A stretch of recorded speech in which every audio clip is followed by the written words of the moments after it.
Assalamu alaikum wa rahmatullahi wa barakatuh. Bismillah ar-Rahman ar-Rahim. Alhamdulillahi Rabbil Alameen. Wassalatu wassalamu ala al-Nabi al-Amin wa ala alihi wa sahbihi ajma'in wa man tabi'ahum bi ihsanin ila yawmiddin amma ba'd.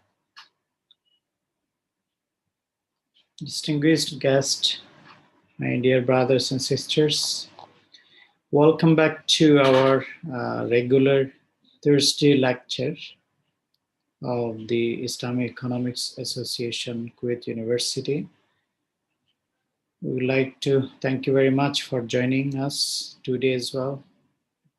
And a part of our programs and activities, today's lecture on application of Sukuk in project finance. So as you know, our Islamic Economics Association is organizing and hosting international figures, experts in Islamic banking and finance to promote these Sharia compliant finance models and strategies, and to promote the contemporary issues related to Islamic banking and finance, and also to facilitate all the students and researchers in this field in understanding the proper knowledge of Islamic banking and finance, microfinance, insurance, capital market, equity market, and others products and services provided by these Islamic banking and finance and also Islamic economics institutions.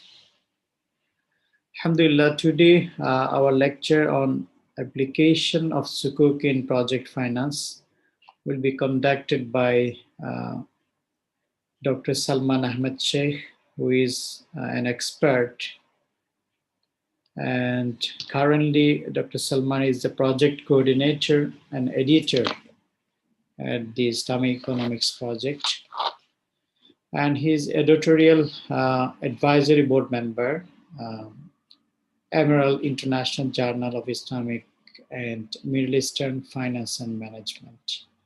Dr. Salman has completed his PhD in economics from National University of Malaysia and Masters in economics from Institute of Business Administration in Karachi, Pakistan.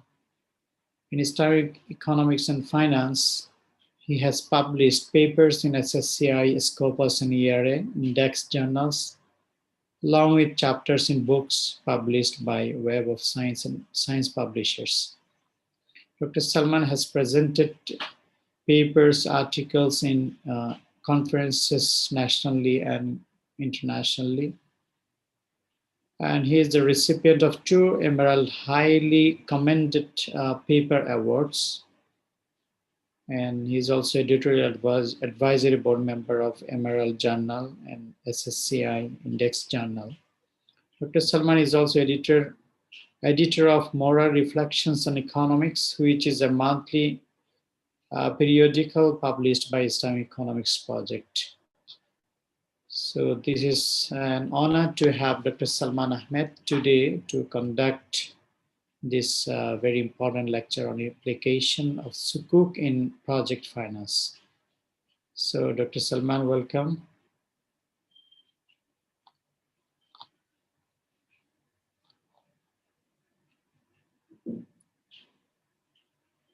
Dr. Salman Ahmed, I think he is with us now. Welcome, Dr. Salman.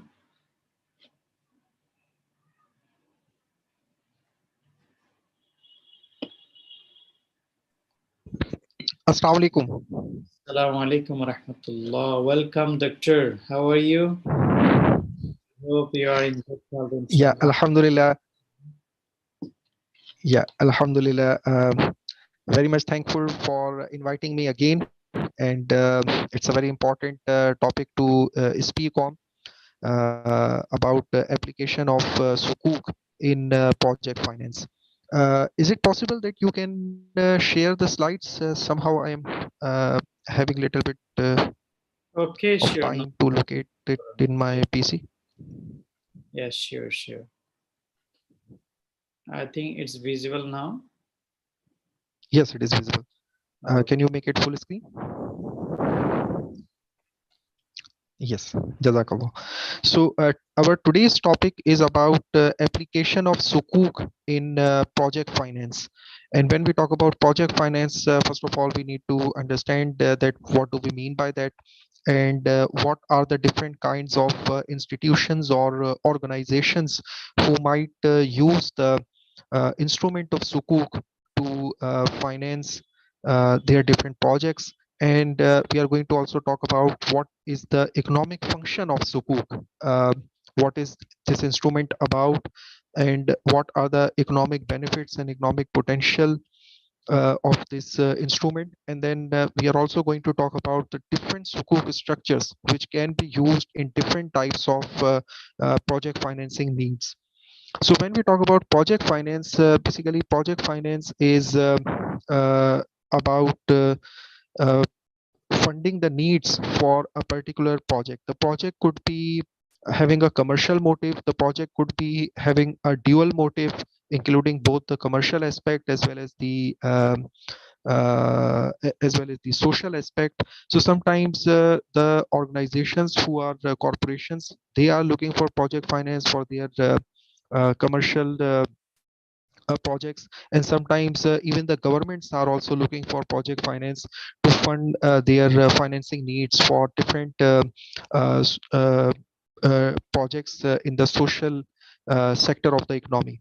So Sukuk can be used both with the commercial motive of financing and also with the impact investment motive. So we are going to talk about that what are the different kinds of sukuk which can be used in different types of needs.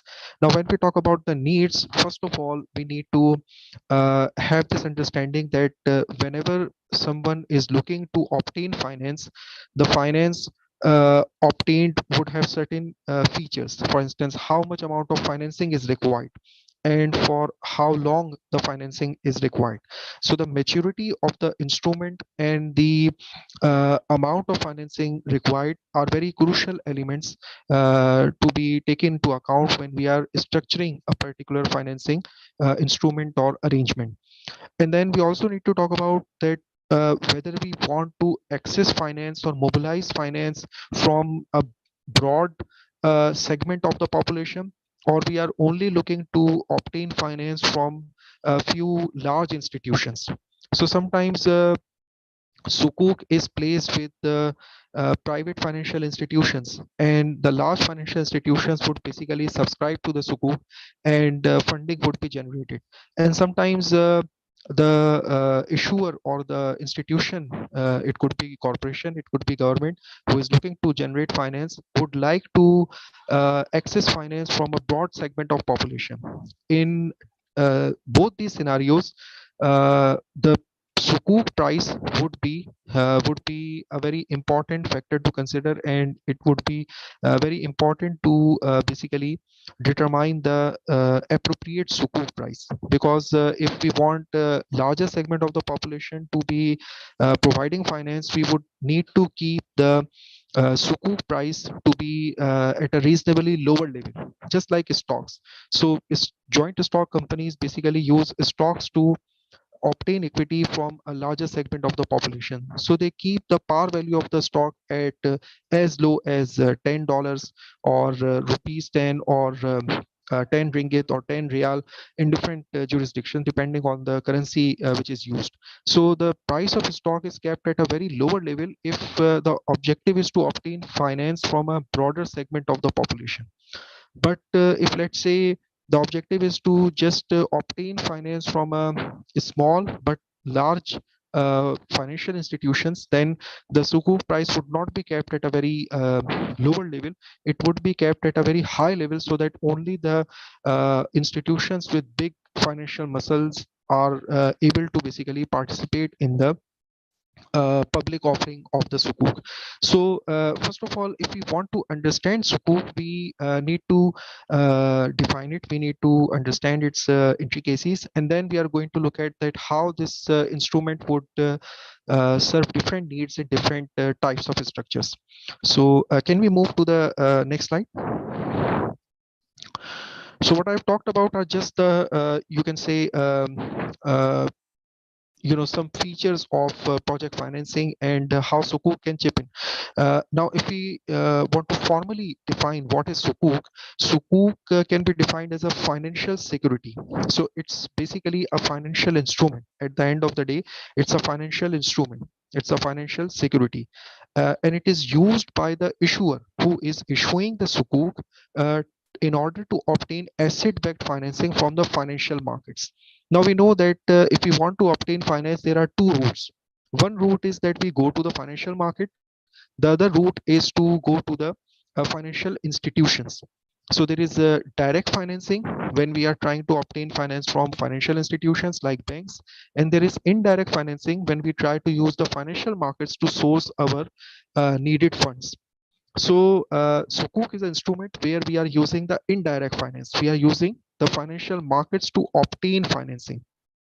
And one important feature is that in Islamic finance, we obtain financing which is backed by the assets. So the issuer who wants to generate funds would be looking to generate asset-backed financing from the financial markets, and Sukuk could be a very important instrument in this case. Why Sukuk is going to be used in project financing more often than as compared to using direct finance from banks? The reasons are two. Two reasons are very important, which basically determine the decision about whether to go for Sukuk issuance through financial markets or to go to direct finance from Islamic banks. These two reasons include uh, the characteristic of maturity, that if we want to obtain finance, for how long we want to basically get financing. If our let's say need for finance is a short term need, we only want financing for maybe few months or few years, then we might obtain financing from banks. But if we want to obtain funds for, let's say, 30 years, 40 years, 20 years, so this is a very large this is a very long period. And what is the issue with banks is that they have to manage their asset and liability. So usually the deposits which are placed with the banks are having very shorter maturities. The maturity could be 0 days for current account and saving account, because if you have a current account and saving account in a bank, you can withdraw your money anytime you want. Now with the digital banking and ATMs and mobile banking, even you can withdraw 24 hours a day, 7 days a week. So there is no maturity when it comes to current account deposits and saving account deposits. And even the term deposit accounts at banks are having maturities of a few months, and mostly they are of very very short maturities. So if bank is obtaining deposits which are having very shorter average maturities, they cannot basically look to provide long-term financing to most of the clients. So they would like to provide finance for relatively shorter periods. So when large amount of financing is required for longer maturities, then Sukuk is a very important instrument in indirect finance, because through financial markets you can customize your features of the Sukuk in terms of what should be its maturity, what should be its price. And when you are pooling funds from a larger group of investors, it is possible that you can pool a greater amount of funds. You can generate a greater amount of financing than when you are just trying to obtain finance from a single bank.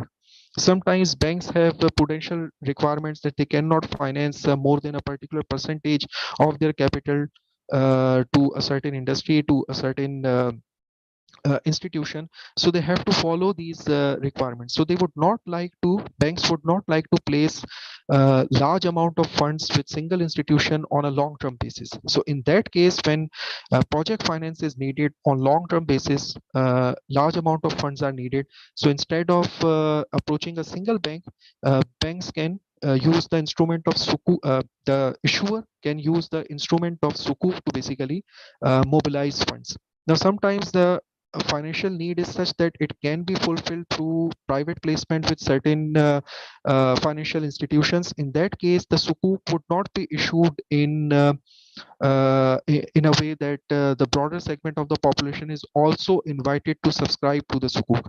But if, let's say, broader segment of the population uh, is also invited and is also expected to participate in the funding process, then in that case the sukuk is going to be issued to the general public, and the sukuk price would be kept at a lower level so that a large number of people can participate in the sukuk.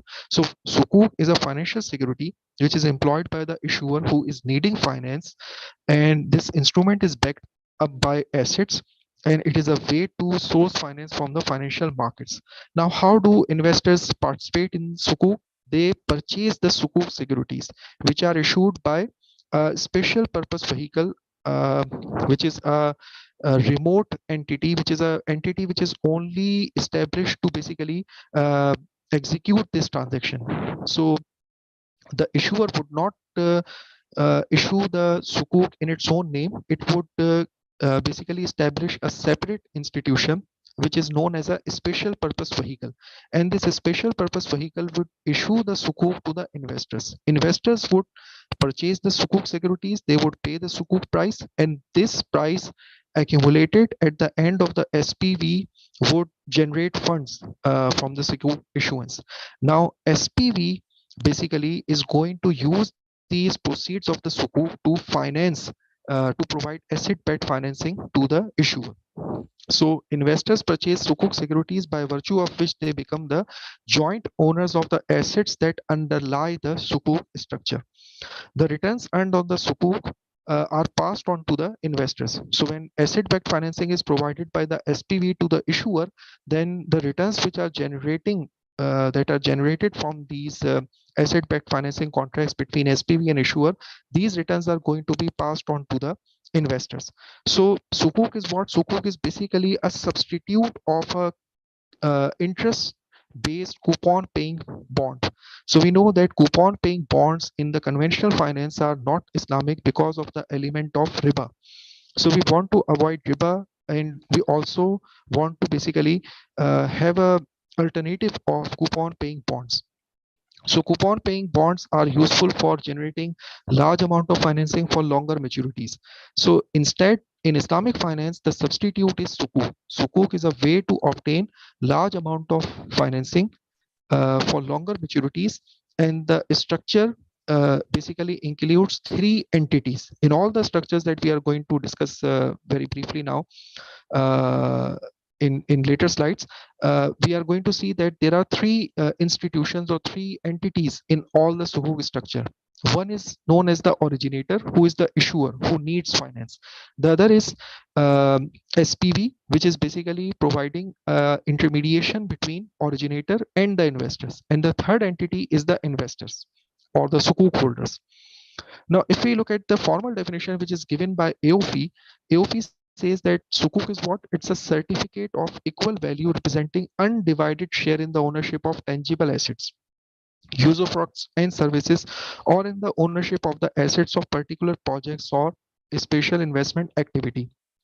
So from the economics and finance perspective, what is the you can say benefit of sukuk? The benefit of sukuk is that, let's say, if an organization is looking to build a cement factory or a factory which is producing textile, or wants to let's say enter into the business of manufacturing mobile phones or automobile, or the government is looking to have project financing for roads, for bridges, for dams. So in that case, not one individual or one institution can provide financing for such projects, because huge amounts of funds are involved in setting up those projects, in running those projects. So in that case, sukuk can be used, which is basically providing a way to divide the investment contribution. So if you cannot, let's say, contribute billions of reals or billions of ringgit or billions of dollars for a particular let's say dam which is to be built, so what you can do is you can just invest the amount which you can do.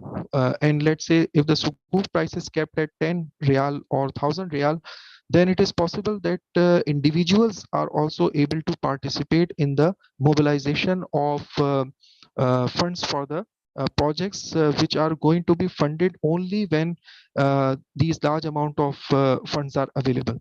So it is a way to pool the a small amount of investments which together would become a very large sum of money, so that a particular project can be financed and can be operated. Can we move to the next slide? So what is the economic function of Sukuk? Sukuk is a very viable financing mechanism to access funds on a long-term basis for the purchase of long-term fixed assets. So usually Sukuk is not used in working capital finance, and Sukuk is not used for running finance. So when an organization is looking to basically obtain financing for very, very short-term period, like for instance, trade finance, running finance, or working capital finance, in that case sukuk is not going to be used. Sukuk is going to be used when long term fixed assets of very high value are going to be purchased. So for instance, if a plant is to be built, for instance if a real estate is to be acquired, for instance if a project like building roads or building dams or building bridges or building factories is going to be financed. In that case, when such huge amount of infrastructure is needed, which is for which funds are not available, in that case sukuk is going to be used. And the issue is that you cannot basically pay for the price of those long term fixed assets in short term period. So that is why sukuk is used, because you want to obtain financing for for longer period. So Sukuk is a financing mechanism which is useful in long-term financing. And when you want to finance funds, when you want to finance projects which are going to have very huge amounts of financing involved. So by way of issuing Sukuk, the issuer obtains the required amount of financing from a wide range of retail and institutional investors. Who are retail investors? Retail investors are individual people, individual households, just like you and me. And who are institutional investors? Institutional investors are financial institutions. They could be development financial institutions. They could be local financial institutions as well as international financial institutions. These might include commercial banks, investment banks, and also mutual funds in some cases. So the funding in sukuk basically comes from the sukuk which is bought by the retail investors, by the institutional investors. And why they are buying sukuk? Because they are themselves looking for halal but a stable source of regular incomes. So why people do not invest in let's say stock, but they invest in bonds or mutual funds? Because they want to minimize the risk. We know that a lot of people are averse to risk, so they want a stable source of income. So investors who are risk averse, who want stable returns even if they are low, so they would prefer fixed income securities or regular income securities. So in that case sukuk is a very attractive investment option for retail and institutional investors who are trying to minimize their risk on investments. So for retail and institutional investors, sukuk is an investment. And for the issuer, the organization who is going to issue the sukuk, for that organization sukuk is basically a way of generating funds, generating finance. So sukuk is usually the only viable option for meeting large amount of financing requirement on a long term basis. We have discussed that banks have to follow certain prudential requirements. They have to manage their asset and liability in a way so that their short term maturity deposits are not placed for a very long period of time, because in that case they would have a asset liability management problem where their assets are very long term, the receivables are very long term, whereas the liabilities, the deposits are very short term. So they want to avoid the situation of liquidity crunch, and the way they avoid it is by only trying to finance the projects which have short to medium term maturities, and they want to diversify their portfolio. They would not like to take exposure to the single transaction or to a single institution in a way that most of their funds are basically placed with just a single project. They would like to avoid this kind of a situation. situation. So in that case, when direct finance is not easy to obtain, Sukuk is a very useful option to obtain financing from the financial market, so that you can generate funds on long-term basis. You can generate long term financing, and where the amount of financing involved is very huge as well. Can we move forward? Yes. So we have discussed that deposit liabilities with banks have usually very short-term maturities. That is why banks cannot finance long-term projects. So in such scenarios, accessing financing externally from the financial market is more suitable. And that is where Sukuk is basically a very useful instrument. From the point of view of investors, Sukuk is a investment opportunity. It provides consistent and regular income, and the standardized nature of Sukuk allows it to be marketable and hence liquid. Now, this feature is very important to understand. So, when let's say project financing is provided, you might not be basically having the having inclination to, let's say, invest for a very long term, for a long period of time. So you might have a investment horizon in mind, which is, let's say, few months or few years. But let's say the Sukuk instrument has a maturity of 10 years. In that case, what you can do is you can sell your Sukuk whenever you want. So in that case, you can basically disinvest your investment, and still the project would not be disturbed, because only the ownership is going to change. If you are owning the Sukuk, if you sell it to someone, the someone to whom you have sold the Sukuk would become the owner of the Sukuk.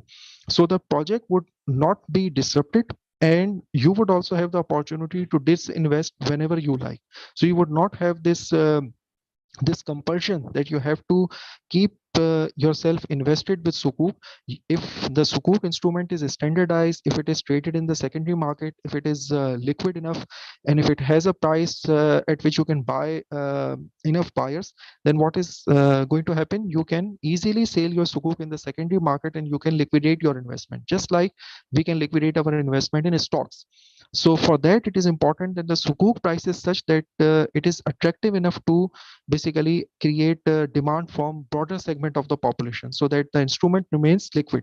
Let's say if you have to sell a factory, it's not very easy to sell factory as a whole. But if you are going to only sell part of the ownership in the factory, and if that part ownership is divisible at a very small level, so it is very easy for you to basically dispose of your investment whenever you like. So the Sukuk instrument is just like that. The Sukuk price is kept low. It is a standardized instrument. It is traded in the secondary market. It has enough liquidity. There are enough buyers always in the market. There are enough sellers always in the market. So with a very tight bid and ask spread, you can always trade your Sukuk. You do not have to wait till maturity, because the Sukuk can be sold to ready buyers. So that is one very, very important, you can say, benefit of the Sukuk instrument from the perspective of investors. Can we move forward? So if you look at other benefits, Islamic banking industry, basically you can say is pleading for issuance of more and more sukuk. Why? Because they have very limited liquidity management solutions. They cannot invest in conventional money market instruments. They cannot invest in conventional derivatives. They cannot invest in repo transactions, repurchase transactions. They cannot invest in T-bills. So when they are looking for short-term investments, they are looking for Islamic alternatives. So sukuk is a very important Islamic alternative which can be used by Islamic banks to place their surplus liquidity and earn some halal return on it.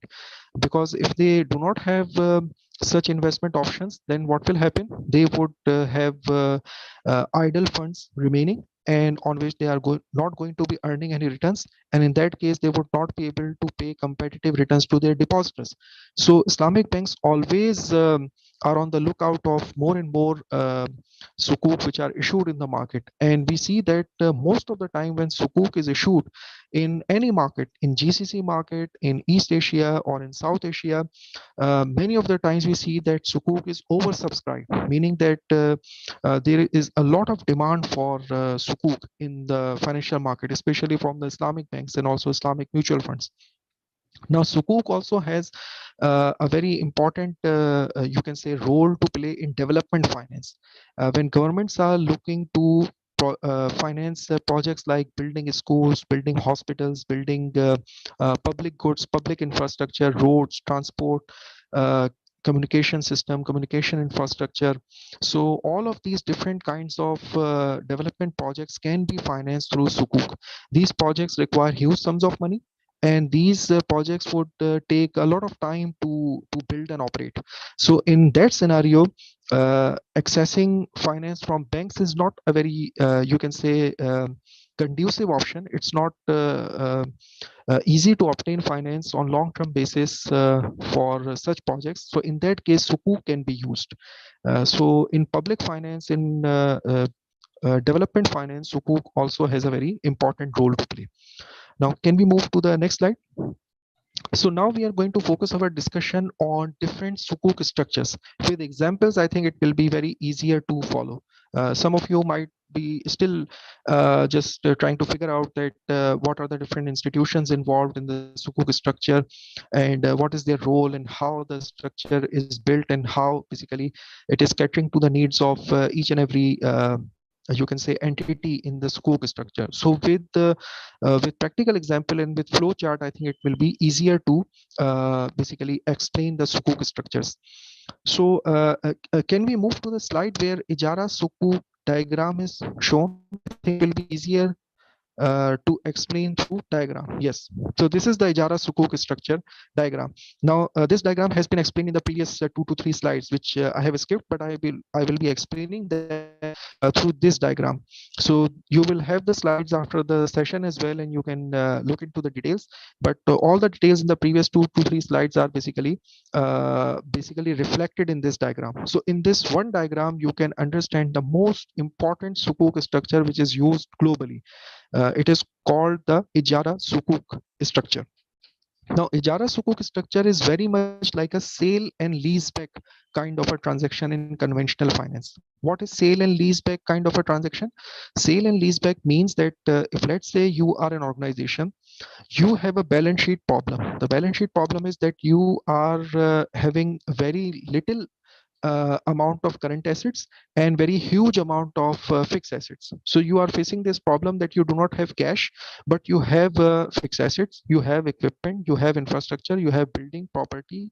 So what you can do is you can basically reshuffle your balance sheet. You can convert some of your fixed assets into current assets without disrupting your operation. So if you are let's say having a factory, you are doing production in the factory, you do not want to sell the factory and then not have any space where you can make goods and services. So you would not like to basically sell your factory on permanent basis. But what you can do is you can use the sale and leaseback structure. So sale and leaseback structure is that you sell the, let's say, fixed asset to a different entity, and then you take it back on lease basis.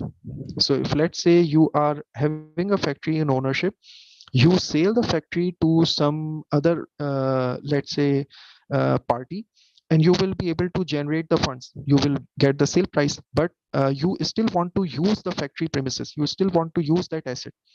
So what you can do is you can take it back on rental basis. So in that case, you would not have to pay the wholesale price, you would only have to pay the price of using that asset, which is rent. Now rent is definitely not as much high or large as is the price of the asset. So for instance, if a party is worth $1 billion, the rent of it could be just 1% of the value of the total value of the asset or property. So we know that in many countries the rental yields are from 4% to 6% per annum. So it means that even for using the asset for the whole year, you only have to pay 4% of the value of the asset. So you do not have to pay huge sum of money, but after selling the asset, you would get the 100% of price. So this is what the Ijara structure basically uses. But in sale and leaseback structure, there are certain problems when it comes to Sharia compliance, because Islamic principles do not allow immediate sale and resale. Buy ina is not allowed in Islamic finance. Likewise, sale and leaseback structure, which is practiced in conventional finance, is also not allowed as is. There are certain requirements for it to be permissible. So what Ijara Sukuk does is it tries to basically comply with all the Sharia stipulations, Sharia regulations, and this is how the Sukuk is structured.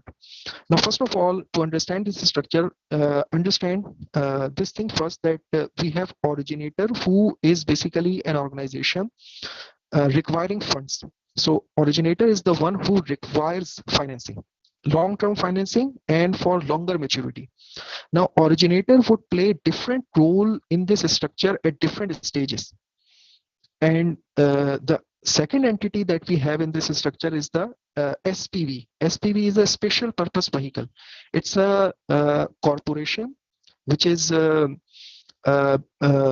introduced into the structure, and which is only participating in this structure in order to execute this structure. So when the sukuk matures, this special purpose vehicle would no longer exist. It is only existing in order to facilitate this structure and transaction. So it's a special organization. That is why it is called special purpose vehicle. It is created for a special purpose, which is to structure this transaction, execute this transaction, play its role, and when the sukuk matures, sukuk is redeemed, then it no longer exists. The special purpose vehicle also goes out of existence. So there is an issuer SPV which is connecting the originator who wants to obtain finance, who is going to be issuing the sukuk, but through SPV. The originator would not issue sukuk himself. The originator is going to issue sukuk through SPV. SPV is going to market the sukuk, and to whom the sukuk is going to be sold, to the investors. So investors are basically going to be buying the sukuk, and what will be done with sukuk? What will be done with the sukuk proceeds? So when SPV issues sukuk, let's say a sukuk is worth 1,000 riyal, and 100,000 of such sukuk are issued. So a large sum of money is going to be pooled from the issuance of sukuk to the investors. Now, why investors are buying the sukuk? Because they know that these sukuk proceeds are going to purchase the assets in which they would have part ownership. And when these assets are provided on lease basis to the originator, the rents which are generated from the asset are going to be paid as profit to the investors.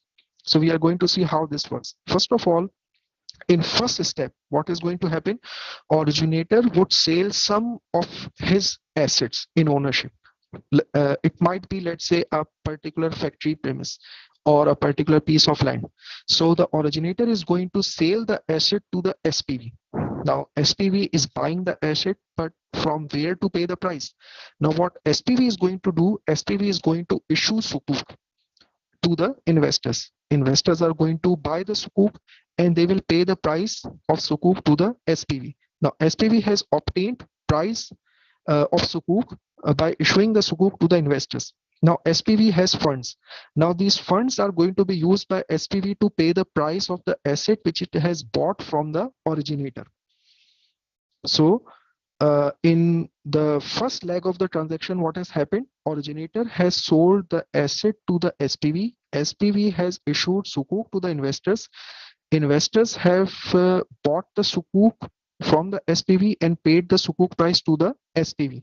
SPV, having received the sukuk proceeds, is now going to pay the price of the asset which it has bought from the originator. Now SPV is the owner of, let's say, the factory premise or the piece of land which has been sold by the originator to the SPV. And this SPV is basically owning that asset on behalf of the investors, because the money which is used to buy the asset from the originator has come from the investors' money. So investors are basically, the sukuk holders are basically the owners of the asset now, which has been sold by the originator to the SPV. Now what SPV would do? SPV is now going to enter into a separate lease contract, into a ijara contract with originator. Now, in this middle part of the diagram, you would see that originator is now becoming a lessee. So when Ijara contract is signed between SPV and originator, the SPV is going to be the lessor and originator is going to be the lessee. Lessee is the one who uses the asset and pays rent for the use of the asset. And lessor is the entity who is basically providing the usufruct of the asset on rental basis. So SPV is owning the asset now, and SPV is now going to basically enter into a lease agreement with originator, provide the asset on rental basis to the originator. Now, originator in the middle part of the diagram is acting as a lessee now, is taking the asset on rental basis. Now, in the lease period, during the lease period, the originator is basically going to pay the rents for the use of the asset for each period. So now these rents which are received by the SPV are going to be used to distribute to the Sukuk holders. So investors who are Sukuk holders are going to receive their profit share, which is coming from the rental income, um, uh, which is coming from the Ijara contract. So the rental income is generated from the Ijara contract between SPV and originator, and this rental income is used by the SPV to provide profit distribution to the investors. When the lease period matures, the sukuk is also going to be maturing. And what will happen at the end of the transaction? At the end of the transaction, the originator who has initially sold the asset would like to buy that asset from the SPV. So the initial transaction between originator and SPV is now going to reverse. Initially, originator sold the asset and SPV bought the asset. At the end of the Sukuk structure, the originator would buy the same asset from the SPV and pay the price of the asset to the SPV. And SPV is going to use this price to redeem the Sukuk. So this is how the structure works. Now, what is the benefit for the originator? The benefit for the originator is that initially the originator is looking for long-term financing. So initially by selling the asset it owns, it has obtained the 100% price of that asset. And it has entered into a Ijara contract to continue to use that asset, but only pay rent for the use of asset rather than purchasing it right away. But after a certain period, let's say when the sukuk matures, if the sukuk has a maturity of let's say 10 years, then after 10 years, when the lease period is over, the originator would now obtain enough liquidity in 10 years time to basically be able to buy the asset again from the SPV. So this is basically the sukuk structure. The most important and most used sukuk structure is the Ijara sukuk structure. So I have tried to explain this in this diagram.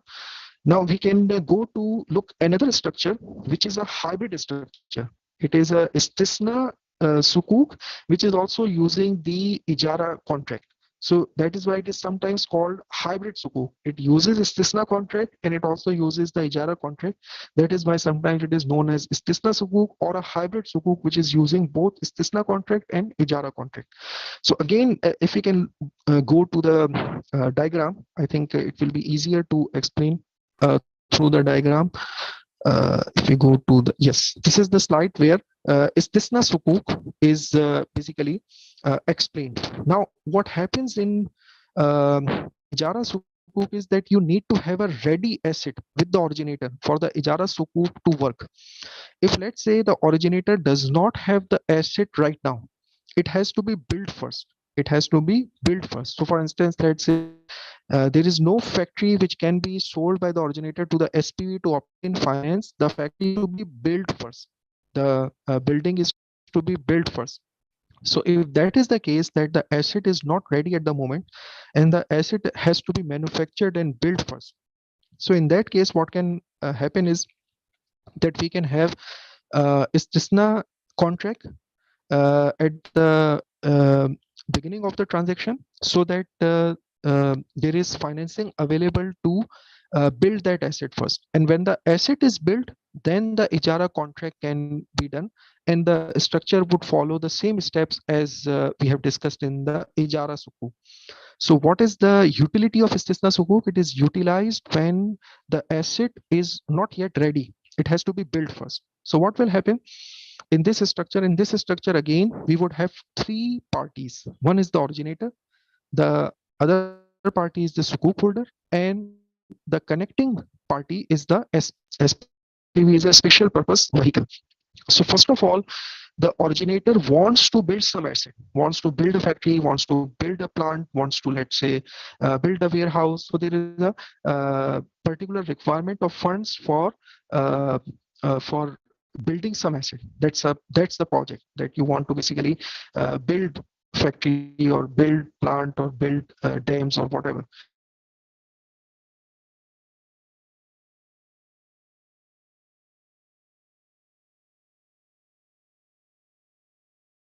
requirement of funds for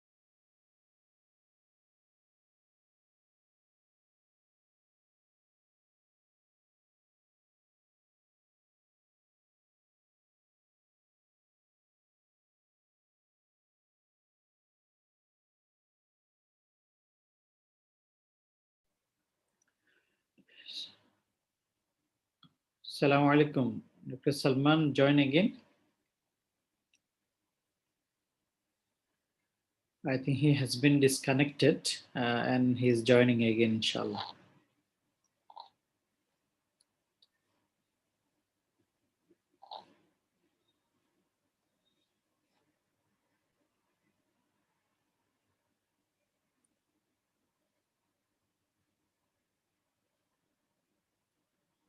Dr. Salman?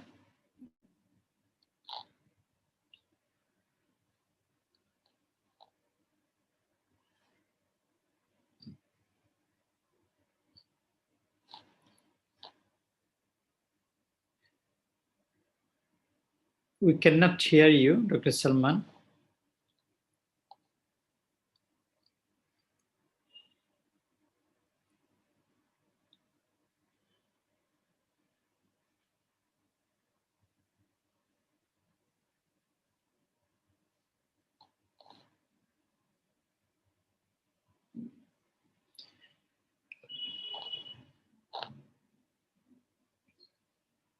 Inshallah, he will come back soon in 1-2 minutes, inshallah.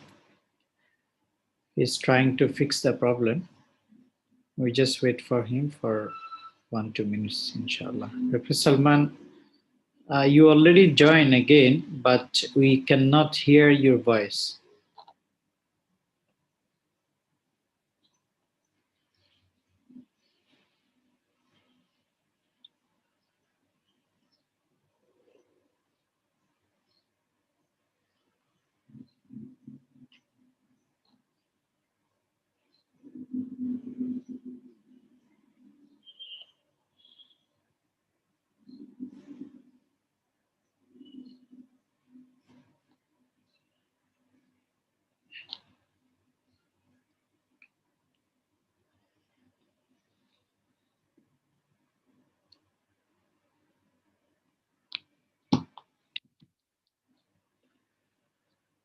Hello, Dr. Salman, can you hear me?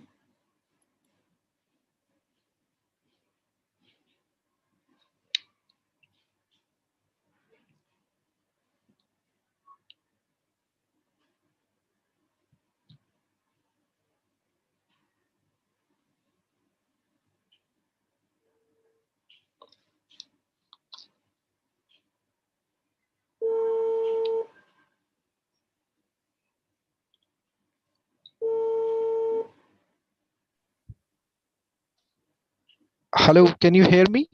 Yes, now we can hear you. Yes. Yeah. All right, all right. Sorry for the trouble. I think there was some problem at my end. So I was describing the istisna sukuk. So let us look at the istisna sukuk structure. I have already tried to explain that what is the reason why we have to use istisna sukuk sometimes, because in ijara sukuk we need to have a ready asset. So when we want to enter into a ijara contract, it is important that the asset on which ijara contract is to be done is already existing. You cannot give some asset on rent if it is not existing at the moment.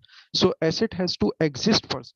Now sometimes the originator has this problem that the financing is required to basically build the asset first.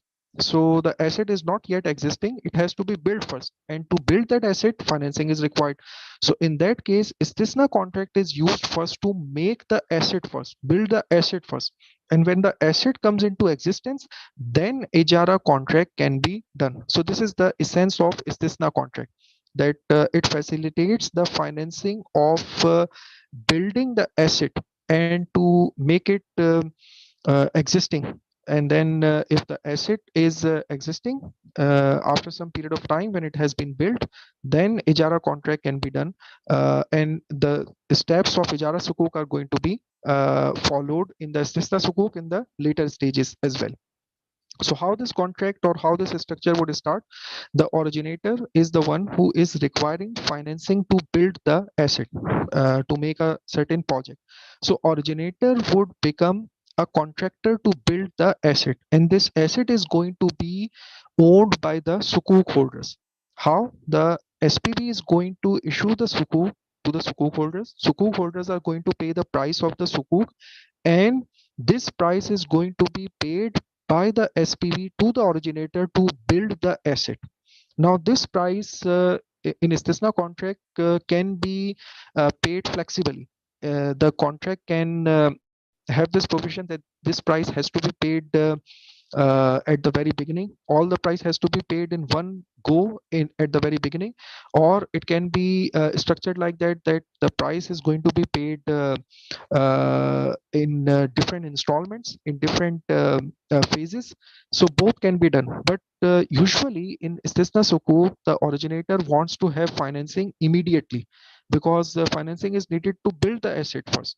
If the asset is not being built, then ijara contract cannot be done.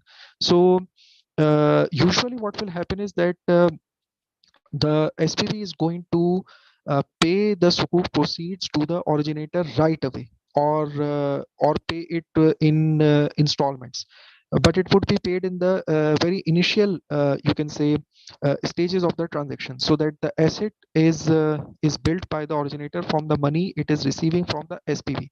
Now, originator is receiving this istisna price, which is a sale contract. Istisna is a sale contract, a special sale contract where this exception is allowed that you can still trade an asset in istisna contract which is going to be manufactured, and it is not existing at the time of sale. So usually Islamic finance principles say that you cannot trade a asset which is not existing yet.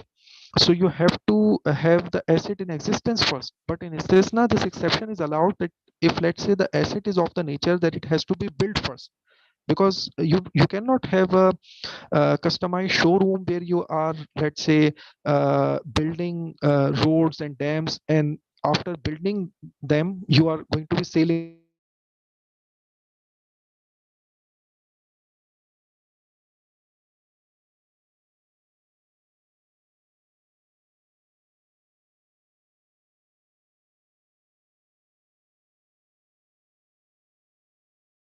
So this is not possible. So usually roads, like communication infrastructure, like factories. So these assets have to be built simultaneously, and you cannot build them first and then sell. So what the SPV is doing is, SPV is saying to the originator that you build the asset, I will buy it, I will pay you the advance price, you build it for me. So, and SPV is buying the asset on the behalf of sukuk holders. So sukuk holders would have the stake in the istisna asset. The istisna asset is going to be manufactured by the originator. Now, when the asset is built, then this asset is going to be delivered to the SPV, and it would be constructively delivered to the sukuk holders. Meaning that there would be constructive sukuk when asset is only one, so you cannot holders have land or a piece of the factory that you are owning. So basically what you will get is, you will get a documentary evidence or a documentary support that you have, let's say, some investment in the particular asset that has been built by the originator. Now when the asset is built, the originator would now enter into a separate contract with the SPV. with special purpose vehicle, which is a ijara contract. So initially there is a istisna contract between SPV and originator, where originator is the seller. SPV is built, originator would deliver the asset to the SPV, would deliver the asset to the sukuk holders, would not do it physically but constructively, meaning in documents, in papers. So after the asset is generated,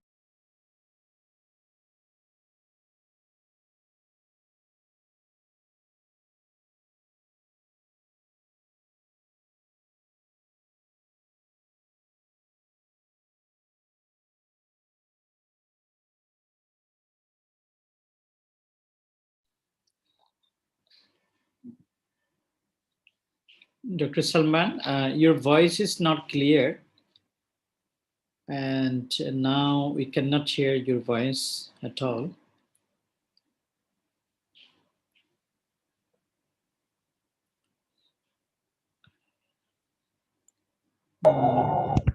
yes. Yes, Dr. Salman. Yes, yes, Can you hear me?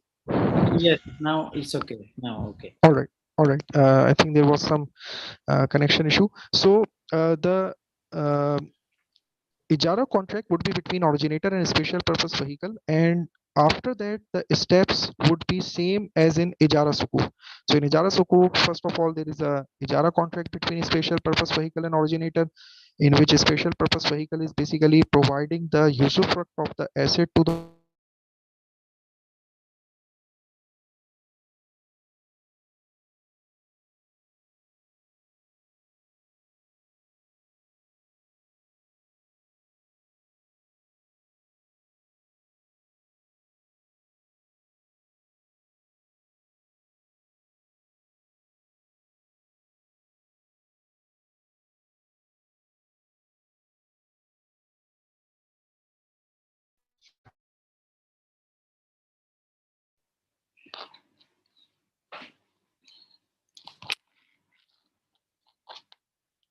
and originator I think he got again a problem in connection. We are very sorry. originator is the seller, Yes, and Dr. eventually Yeah. originator is the buyer. In ijara sukuk contract, uh, initially the originator is the seller, and eventually originator is the buyer.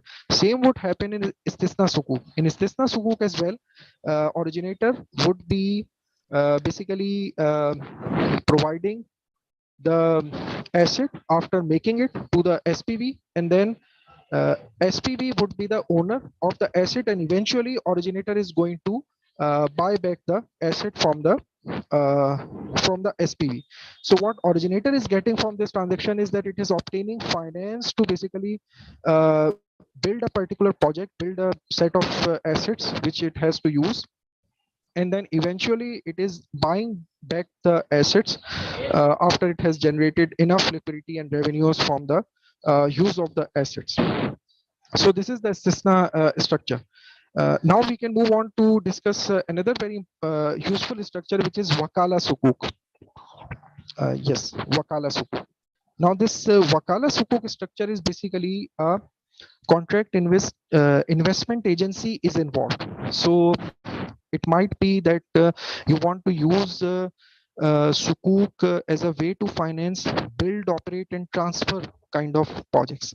So what are BOT projects? Build, operate, transfer. These are projects in which you build an asset, you try to operate the asset and generate revenues, and then you transfer the asset.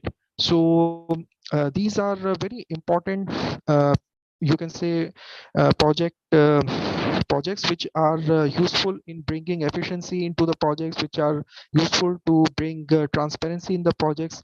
So let's say if you know that a particular institution is very capable of doing a particular job, we would try to outsource them this function, that they would build the asset, operate the asset, and then they would transfer. This is very much common in developing countries, where foreign contractors are given this uh, uh, given this mandate or contract that they would build a particular, let's say, infrastructure. It might be a dam, it might be a power plant, it might be a wind farm or a solar farm. So they would build the project by using the expertise that they have, by using the technology that they have. They would operate it efficiently for some time period, and when the project is sustainable, if it is generating enough revenues, then they would transfer back the ownership to the original owners. So this is employed especially in our part of the world, in GCC countries, where we might be lacking in technology, and we would like to, let's say, take help from companies like GM or other foreign contractors who have the technical expertise to basically deliver certain technical projects. So Wakala Sukuk can be used in those cases. In those cases, what will happen?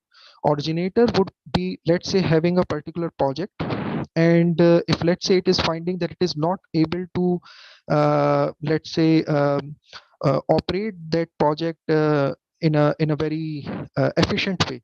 It is not able to cover its expenses. It is not able to generate enough revenues. So let's say if there is a state-owned enterprise which is running in losses. This is very much common in developing countries, that public monopolies in developing countries are usually not very transparent in the way they work, and sometimes they incur losses. So in that case, what you would like to do is you would like to revitalize them. You would like to basically reform them. So one way of reforming is that you basically use the build operate transfer model. So such a way can be used to bring efficiency in projects. So Wakala Sukuk is a way to utilize Sukuk structure and to provide financing to basically uh, uh, facilitate a build operate transfer model. In that structure, originator would act as investment agent. It would be basically operating the asset, and whatever profits which are going to be generated from the asset portfolio, these profits are going to be shared with the Sukuk holders. And a special purpose vehicle would come in between the structure, connecting both the originator with the Sukuk holders. So Sukuk holders are impact investors or commercial investors who are basically looking for stable returns, and originator is looking for financing. So originator would say that, well, I have a project, and I have expertise to manage that project. What I am requiring is that you finance the um, the project. And how you can do that? You can give me the funds for the project. I would run the project, and I would operate the project, and whatever profits and revenues which I am going to be earning from the project, I will share it with you. So this is one way Wakala Sukuk can be very easily utilized in project financing. So again, in this structure, originator is one party which is requiring finance. It is acting as agent first, as wakil first, to manage the asset portfolio, generate profits on it, and the special purpose vehicle is basically providing the funds to build and operate the project, and the management part is being done by the originator as agent of the sukuk holders. So after this Wakala agreement matures, what will happen? The Sukuk holders would like to redeem their investment. How they can redeem their investment? The special purpose vehicle is going to say to the originator that, okay, you have built and operated the project successfully, and now it is sustainable and running in profits. So what I would like to do is I would like to buy this project after it is sustainable, after it is profitable. So the originator is going to sell back the asset or the project to the special purpose vehicle, and the special purpose vehicle is basically uh, going to pay the price of it. And this way, the originator would obtain financing. And after basically running the project successfully, the originator would turn the project around into profits, and at the maturity, it would sell back the asset to the sukuk holders. And SPV is basically the connecting agent between originator and the sukuk holders. So initially, financing is required to build and operate the project, and this financing is coming from SPV buying the asset and paying the price from the Sukuk proceeds it has obtained from the Sukuk holders. And once the project matures and it is built and operated profitably and sustainably, then this project can be sold back, and uh, the Sukuk can be redeemed from the proceeds of the asset sale. So in the end, originator would become buyer of the asset by selling by buying the asset and paying the price of asset to the SPV, and SPV would use the price to redeem the Sukuk. So this is how Wakala Sukuk structure works. It is very useful in build, operate, transfer models. It is important that the Wakala Sukuk is used in structures where it is possible to generate enough revenues. Now, one problem that comes in Wakala Sukuk is that here you do not have surety of profits. Now, in Ijara Sukuk, rents are involved. So you know that rent on fixed asset would uh, come regularly, and fixed asset usually would not be prone to destruction, prone to loss of value, and especially if real estate is involved, it usually has appreciation in value. But what is the problem in Wakala asset is that, well, if you are doing project financing in which the payoffs are purely passed on, meaning that you give profits whatever you earn, and it is also a possibility that sometimes the profits are negative. In that case, Wakala Sukuk is usually more risky. So to secure investment, sometimes Wakala Sukuk is only used in projects where, let's say, there is some guarantee of profits, like for instance rental power projects, or projects in which government is guaranteeing a particular rate of return. So sometimes in developing countries, when foreign direct investment comes, usually governments are providing guarantee to the companies that if you would produce this much amount of, let's say, electricity or something, and we are going to buy it from you at this particular rate of profit. So whatever you are going to be producing, we are going to pay, let's say, 15% return to you, and we will buy it from you. So when such contracts are involved, in which you know that there is a sure market, there is a sure price, there is a sure return, there is a guaranteed return, then in that case risk would be minimized. But in other projects, it is risky, because if, let's say, you are going to be using such a asset in the portfolio which is already loss incurring, then in that case the risk it would be greater in Wakala Sukuk. So that is one aspect in Wakala Sukuk which is making it little bit, you can say, riskier as compared to Ijara and Istisna Sukuk. Now we are going to look at two more Sukuk structures which are very easy to understand, and they are based on the equity based mode of financing, the Mudaraba Sukuk and the Musharaka Sukuk. We know the difference between Mudaraba and Musharaka. Both are equity based modes of financing. In Mudaraba, there is a separation of who is the investment agent and who is the working agent. So in Mudaraba, the investment only comes from Rabul Mal, and the management of the enterprise is done by the Mudarib. So Mudaraba Sukuk is very useful in development finance. In development finance, what happens is that you are looking to obtain finance for some social needs. So in serving those social needs, you would not be basically looking at what revenues you can generate from it.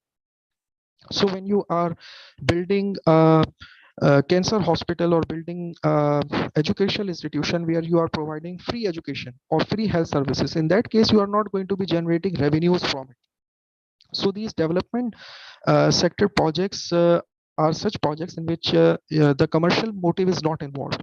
So Mudaraba Sukuk is very useful to be used in development finance where you do not have a commercial motive involved, and in that case basically the development finance institution like Asian Development Bank or World Bank or Islamic Development Bank, they can provide the capital for those development sector projects, and these projects are going to be run by, let's say, local administration, or local plus international organizations. So they are going to be managing the project, managing the affairs of the project, and if, let's say, the project yields some profit, it is going to be shared. But because, let's say, poor or developing countries or institutions, they do not have enough capacity to contribute in capital, they would not be basically required to contribute capital. The whole amount of financing is going to come from development finance institutions such as World Bank, Asian Development Bank, or Islamic Development Bank. This sukuk structure is very less common in practice because of the higher risk involved. Because we know that in Mudaraba, all the investment is contributed by one party, and all the financial losses are to be borne by that party alone. So if let's say the Mudarib is not able to run that project profitably, then in that case, all the losses are going to be borne by the Rabbul Mal. So that is why this structure is not used very often. Now, what is the benefit of using Mudaraba Suku rather than a simple Mudaraba contract? The issue is that in simple Mudaraba contract, you might not be able to generate enough funds from direct finance. So in indirect finance, which is Mudaraba Suku, you can obtain greater amount of funding by going to the public. So when you say to the public that, well, you can contribute in this Mudaraba Sukuk structure from which some hospital or some school is to be built, you can contribute only, let's say, 1 real or a few real, whatever you have. So people would be willing to contribute a small amount of money. They would know that, well, they are doing it for charitable cause. So they are not looking for profit as such. So they would like to make such impact investment, which is coming in the scope of their limited amount of savings that they have. But if let's say they have to build it themselves, the whole infrastructure, they would not be able to do it individually. So Mudaraba Sukuk is a way to generate funds from a larger group of people, but because of the greater risk involved, it is used less often. It has, I think, less than 1% share in the total Sukuk issuance. Most of the Sukuk which are issued globally are either Ijara Sukuk or Istisna Sukuk or Wakala Sukuk. Now, another variation of Sukuk, which is using equity-based mode of financing, is the Musharaka Sukuk. We can look at that in the next slide. In the Musharaka Sukuk, the difference is that the capital contribution comes from both the originator and also from the SPV. So SPV and originator enter into a Musharaka contract in which both are contributing capital as well as investment management, and they are entering into a musharaka contract. And if this musharaka enterprise earns some profit, the profits are going to be shared between them. And because the originator is basically doing the project management and SPV is just a facilitator, the originator is going to be basically earning the profits, and these profits are going to be shared with the SPV based on a pre-agreed profit sharing ratio. And then these profits are going to be used by the SPV to give profit distribution to the sukuk holders. And at the end of the musharaka sukuk, when the musharaka contract is maturing, then investors would want to redeem their investment. How they will redeem their investment? The originator is going to buy the capital share of SPV and pay the price of capital share of the SPV to the SPV, and SPV will then use these proceeds to redeem the sukuk. So sukuk redemption would be done by the SPV by using uh, the price of capital share which it has received from the originator. So we can take an example of, let's say, there is a project in which let's say 50% capital is contributed by originator, 50% capital is contributed by SPV, and SPV is contributing its share of 50% capital by issuing the sukuk and using the sukuk proceeds from the sukuk issuance process. So eventually, when the musharaka matures, the originator would buy back the 50% capital share of SPV by paying it the price of capital share. It could be pre-agreed, it could be market-based. So when SPV receives that money, SPV would then use this money to redeem the investment. Same would happen in Mudaraba Sukuk as well. The only difference is that the underlying contract of engagement in Mudaraba Sukuk is Mudaraba between SPV and originator, in which the whole of capital is coming from the SPV and originator is not contributing its own capital. But in Musharaka structure, both are investing capital as well as the investment management. So these are some of the Sukuk structures, you can say, which can be used in different kinds of projects. And as I've told that most of the time, the most important structures which are used are Ijara Sukuk and Istisna Sukuk, and sometimes Wakala Sukuk structure is also used. But the other types of Sukuk structures are used less often, because we know that in equity-based modes of financing, greater risk is involved. And that is why even in Islamic banking, we have limited use of Musharaka and Mudaraba. And that is the same case in financial markets. There is a limited use of Musharaka and Mudaraba Sukuk due to the greater amount of risk involved. But in situations where you want to, let's say, uh, source funds for projects which are social in nature, which are non-commercial in nature. In that case, if let's say the development finance institutions are providing aid and grant, so instead of providing aid and grant, they might use Mudaraba and Musharaka Sukuk structure, which can be used in projects of social importance. So I would end here. If there are questions, we can take some questions.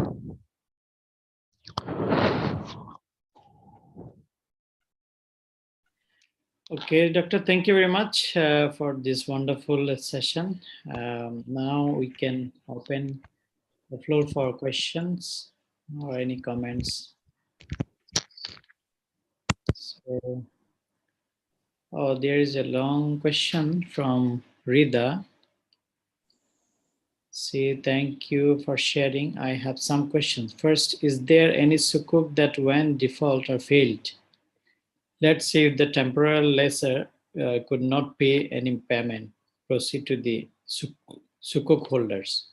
What would be done in this case? Second question, I have read some opinion from Mufti Taqi Usmani that the application of sukuk is not Sharia compliant 100%. What would you in this matter? Yeah, this is the second question. Third question, what would the best practice example of sukuk in Pakistan? Thank you. These three questions, Doctor. Yes, all three are very, very important questions. First of all, just like a coupon paying bond can default, a sukuk can also default.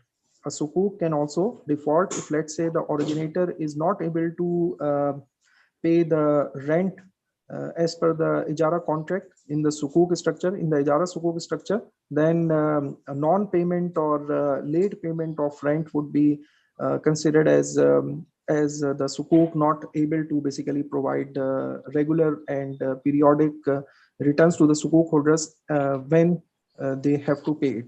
But in the Sukuk structure, one difference is that in coupon paying bond, the bond holders are provided the guarantee that they are going to be receiving the coupon payments no matter what. In Sukuk structure, there is no such guarantee. The Sukuk holders know that they have invested in the asset, and if that asset is performing well, if that asset is generating them income, then they would earn some profit. But if the asset is destroyed, or if asset becomes unusable, and if the originator is not able to pay the rent, then SPV has not committed that it is going to pay a fixed return. So in Islamic financing, we would say that it is not the right term to say that the sukuk has defaulted or the sukuk is not performing well, because it's a kind of an investment in which you are undertaking a risk, and this risk is very much real, and you are getting the returns which are backed by the performance of the asset.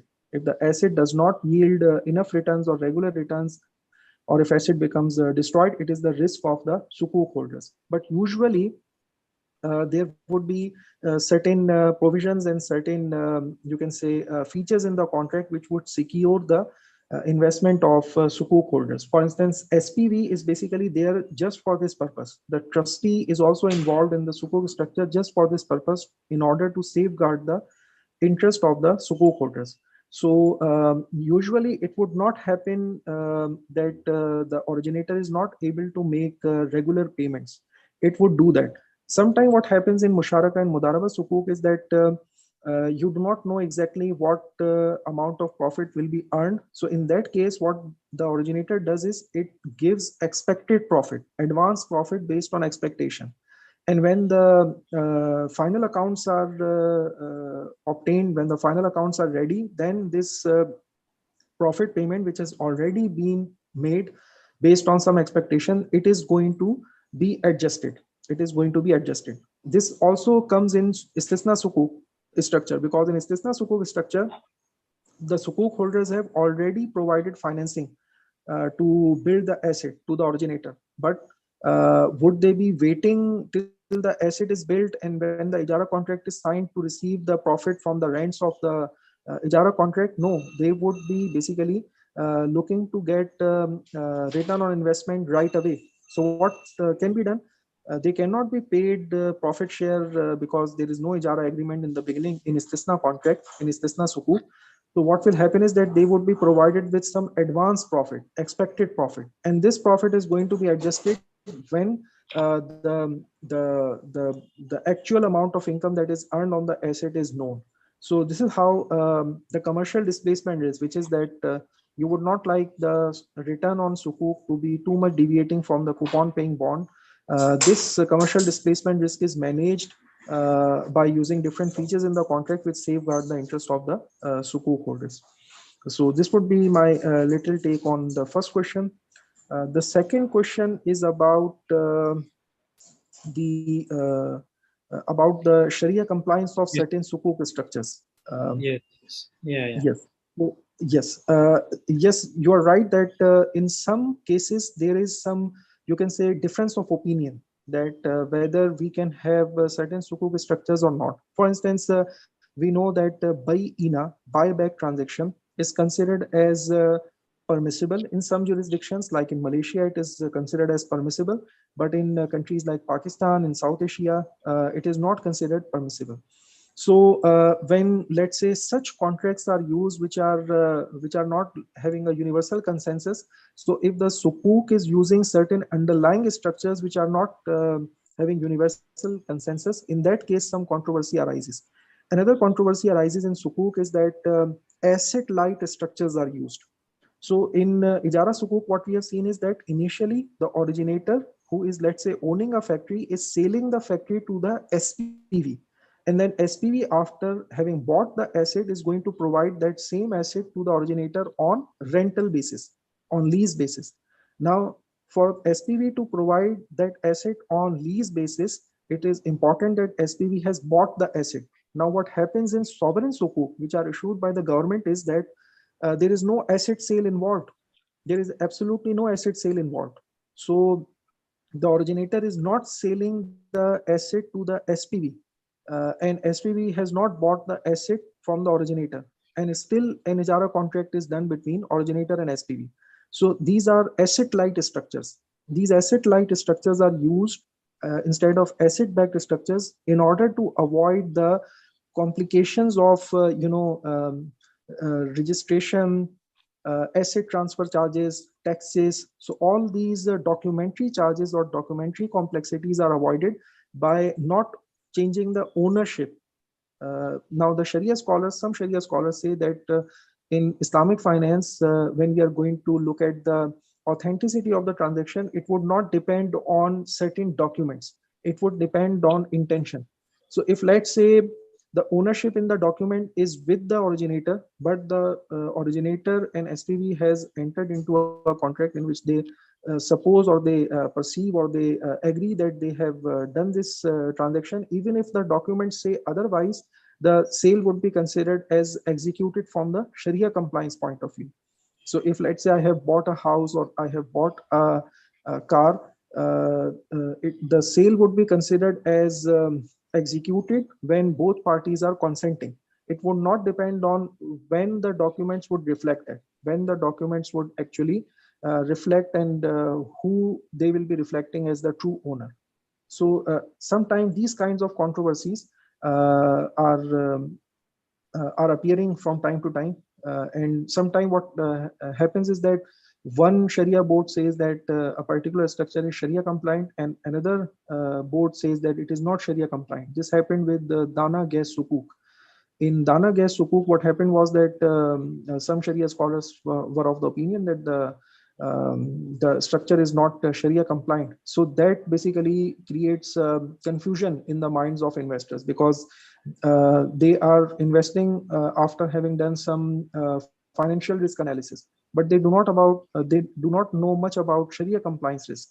So if, let's say, a particular structure is good from the financial risk perspective, but if the transaction is considered as Sharia non-compliant, then the whole structure would become void. So in order to avoid these solitary opinions, challenging the consensus or standardized view, what has happened in legislation is that some countries like Malaysia, they have made this as law, that you cannot, as a Sharia advisor, give solitary opinion.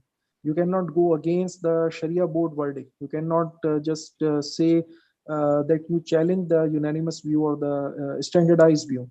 So more is needed to be done on the corporate governance side. If, let's say, we are having the regulations from the institutional bodies like AOFI, Islamic Financial Services Board, rather than relying on individual opinions, then the problem of people having different views can be avoided. And I am unable to recall the third question. If you could, if Dr. Mohyuddin, could you There's just what is remind the me what was that? best practice of Sukuk in Pakistan, or what Yes, would in be the Pakistan, best? Ijara Sukuk, yeah, in Pakistan, Ijara Sukuk is most commonly used, and that is true for other countries as well, because this structure is very easy to use. You do not have to create an asset. Whatever asset that you have, you can use it as an underlying asset in the Sukuk structure. So what it is doing is it is providing you a solution of conventional sale and leaseback contract. So rather than using conventional sale and leaseback contract, you can use the Ijara Sukuk to fulfill the need. So in all parts of the world, Ijara Sukuk is the most common. And some Sukuk structures like Salam Sukuk, like Murabaha Sukuk, people have different views about them, because some people say that Salam is a particular transaction and you cannot do it with all types of assets, especially the liquid assets like currency. You cannot do currency Salam. And in some cases, it is said that Murabaha is a contract in which you are doing a sale, and once the sale is executed, you cannot basically trade debt at different values other than the par value. So in some cases, there are certain, you can say, differences of opinion. That is why most of the countries would try to use the structure on which everyone agrees, like Ijara Sukuk, like Istisna Sukuk, like Wakala Sukuk. So these are the most common. Okay, thank you very much, Dr. Salman, for this explanation and for elaboration. And thank you, Brother Rida, for your questions. And we thank as well Sister Monia. Yeah, thank you very much. Is there any more question? You may write the question in the question box. If there is any more question or comment.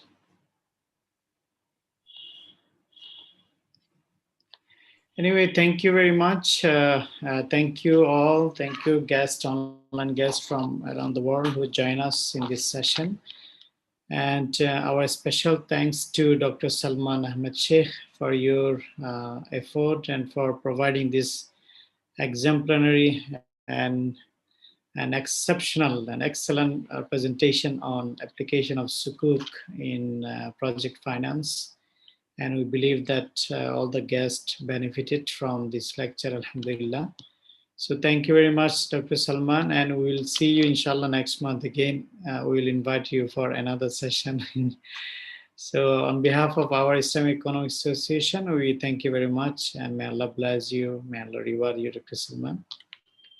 And we thank our members in Nadal Iqtisad al-Islami, especially our Dr. Alal Abeid, Director General, for their effort in arranging programs and activities both in Arabic and English language. And inshallah, see you again in upcoming events. With that, we conclude the session here. Subhanakallahumma bihamdik.